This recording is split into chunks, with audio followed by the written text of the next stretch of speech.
नमस्कार, अस्सलाम वालेकुम। लाइव हिंदुस्तान पर आप देख रहे हैं वीडियो शो दीन दुनिया। मैं हूं इमरान खान। मिडिल ईस्ट में अमेरिका के जरिए जो दबदबा बनाया गया है अरब मुल्कों के सपोर्ट से, सहयोग से, अब उसे चैलेंज देने के लिए ईरान ने भी कर लिया है पुख्ता इंतजाम। क्या है वो, आज इसी पर हम बात करेंगे दीन दुनिया में।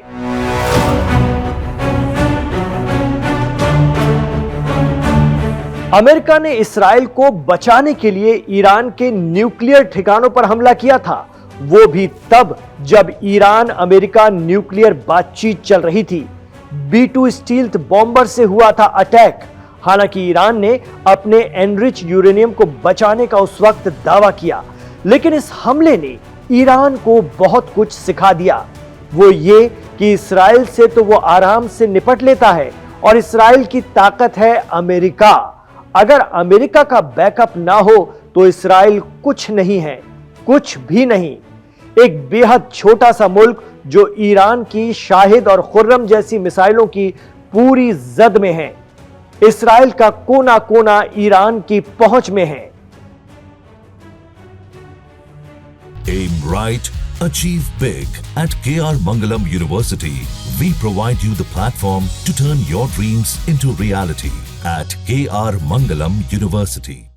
तो अब अमेरिका को लाइन पर लाना है और इसके लिए ईरान के सुप्रीम लीडर, जिन्हें वहां पर रहबरे मुअज्जम कहा जाता है, इमाम सैयद आयतुल्लाह अली खामनेई, उन्होंने ऐसी जुगत भिड़ाई है कि जिसके चलते अमेरिका ईरान पर हाथ रखने से पहले या ईरान को हाथ लगाने से पहले 10 बार सोचेगा।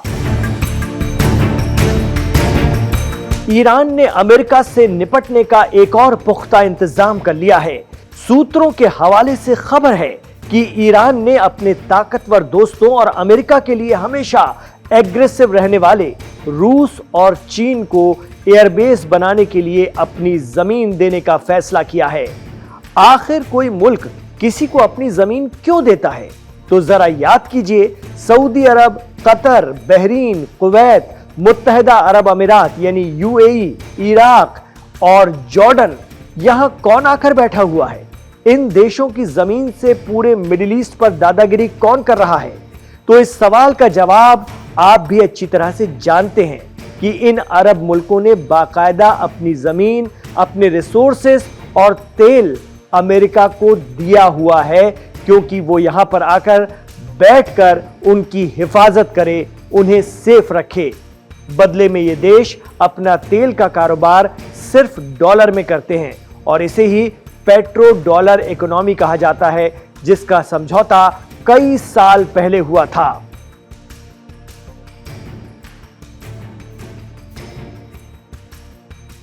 तो जून में जब 12 दिनों की जंग चल रही थी ईरान और इस्राएल के दरमियान, तो उस समय अमेरिका ने अरब देशों में मौजूद इन्हीं एयरबेस से ईरान पर अटैक किया था, हमला किया था। अमेरिकी फाइटर जेट धमाका खेज अशिया लेकर ईरान के लिए अरब देशों के इन्हीं एयरबेस से उड़े थे।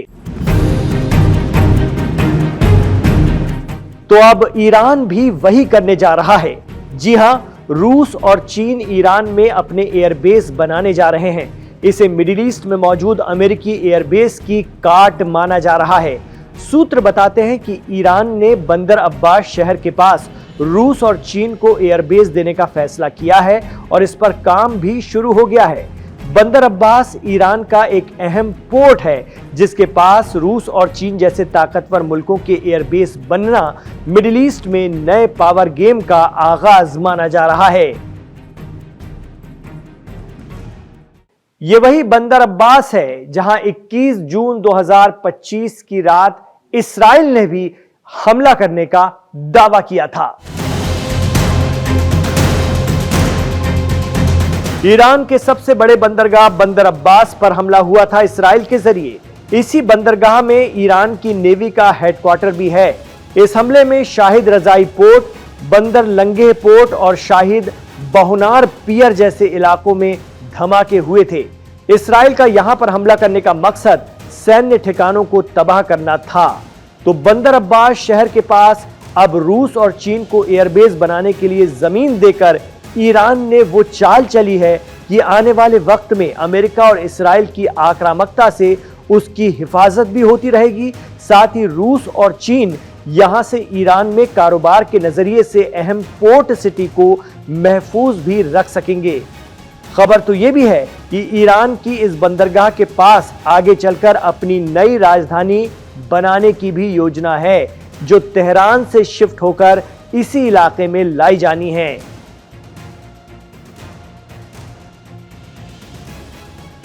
इसमें कोई शक नहीं कि ईरान मिडिल ईस्ट यानी पश्चिम एशिया के पावर गेम में अकेला लेकिन पूरी ताकत से खड़ा हुआ है। उसके प्रॉक्सी या हिमायती संगठन मिडिल ईस्ट को घेरे हुए हैं, एक तरफ अमेरिका और अरब मुल्क, दूसरी तरफ अकेला ईरान और उसकी इस्लामिक रेवोल्यूशन क़यादत। लेकिन अमेरिका के इस समय 40,000 फौजी जो अरब देशों में मौजूद उसके बेस में हैं, और यही बात मिडिल ईस्ट में अमेरिका को ताकतवर बनाती है। अमेरिका की ताकत उसके मिडिल ईस्ट में मौजूद एयर बेस है।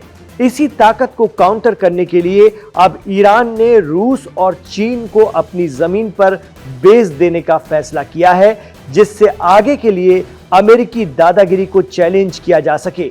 एक्सपर्ट कहते हैं कि यदि ऐसा हो रहा है तो यह अमेरिका को एक बड़ी चुनौती है।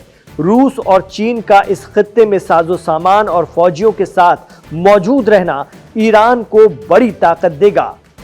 दरअसल 13 से 22 जून तक चली ईरान इस्राइल जंग के बाद से ईरान खुद को नए तरीके से रिवाइव कर रहा है।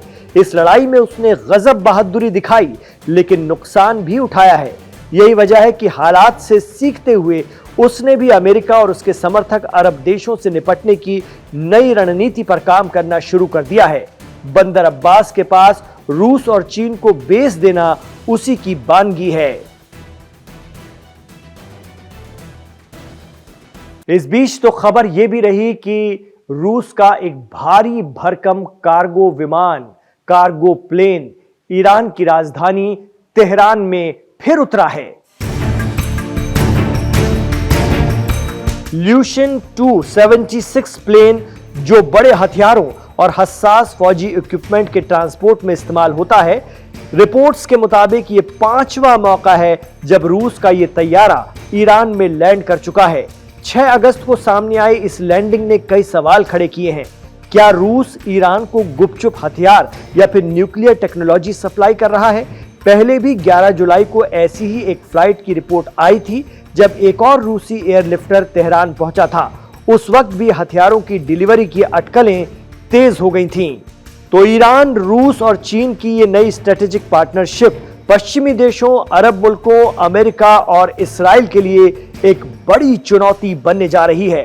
अगर ईरान में रूस और चीन के बेस बन जाते हैं तो किसी भी जुर्रत में कतर एयरबेस वाले जवाब से भी कई गुना बड़ा जवाब ईरान के दुश्मनों और उन्हें अपनी जमीन देने वाले सुन्नी अरब मुल्कों को मिल सकेगा, जो गजा की तबाही चुपचाप देख रहे हैं, सिवाय छोटी मोटी धमकियों या फिर शातिर चुप्पी के।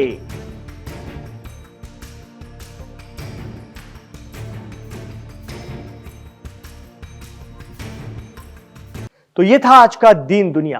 आपको कैसा लगा हमें कमेंट बॉक्स पर जरूर बताइएगा। इसके हवाले से आपके जो भी राय, मशवरे, तासुरात यानी जो आपके विचार हैं वो हमारे साथ जरूर शेयर कीजिए कमेंट बॉक्स पर। इमरान खान के साथ आखिर तक आप जुड़े रहे हैं तो गुजारिश रहेगी कि हमारे इस वीडियो को लाइक कीजिए, खूब शेयर कीजिए। ये भी कहना चाहेंगे कि हमारे चैनल लाइव हिंदुस्तान को सब्सक्राइब जरूर कीजिएगा। फिलहाल आज इतना ही। अपना ख्याल रखिएगा और अपनी दुआओं में हमें याद रखिएगा।